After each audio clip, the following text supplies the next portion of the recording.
Dodi Sudrajat pilu cerita kondisi Mayang akan dipanggil kepolisian. Mayang Luciana Fitri adik Vanessa Angel akan dipanggil pihak kepolisian pada Jumat, tanggal 27 Mei tahun 2022 siang. Pemanggilan tersebut terkait dengan pelaporan pihak skincare Tanskin yang merasa dirugikan karena tindakan Mayang. Sebelumnya, Mayang dilaporkan atas dugaan pencemarkan nama baik dari brand skincare Tanskin. Kala itu, Mayang mengunggah video memberikan review jelek terhadap produk skincare Tanskin. Imbas aksinya itu, Mayang dijadwalkan akan memenuhi panggilan polisi pada siang nanti. Berurusan dengan hukum merupakan hal yang baru untuk Mayang. Dodi Sudrajat selaku ayah dari Mayang mengungkapkan jika keadaan mental putrinya sangat down tatkala mengetahui dirinya dipanggil pihak kepolisian.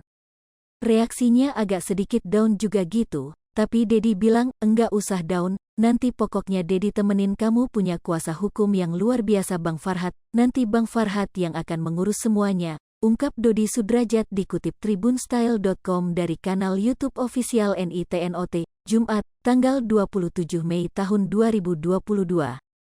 Kendati demikian, Dodi berusaha menenangkan hati Mayang. Dedi bilang pokoknya, kamu tenang aja, enggak usah gusar, enggak usah sedih, enggak usah takut. Dedi selalu ada di samping Mayang. Dedi akan selalu menemani kamu dalam kondisi apapun, dalam kondisi sedih, senang, sakit, sehat, gembira. Dedi akan selalu di samping Mayang, lanjutnya. Dodi menuturkan Mayang merasa down karena baru pertama kali berurusan dengan pihak kepolisian. Secara mental memang dia agak down karena memang baru pertama kali ini berurusan dengan polisi yang harus di BAP ya, terus menjalani proses hukum, ujar Dodi.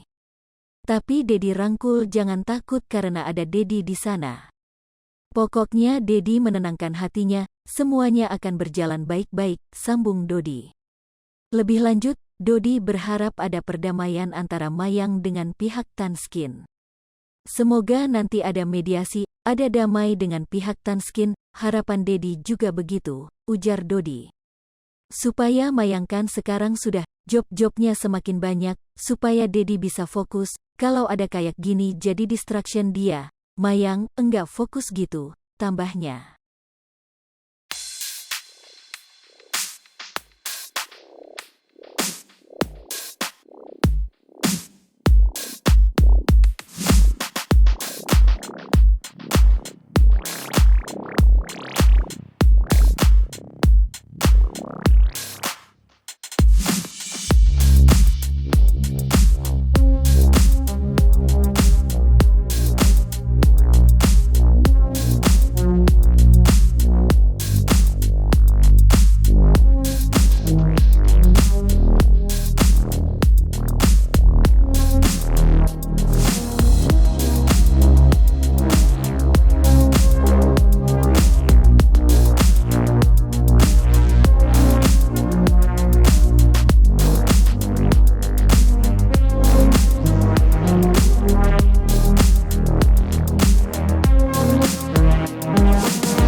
TV, jangan lupa komen, like, dan subscribe, serta tonton terus berita-berita terupdate lainnya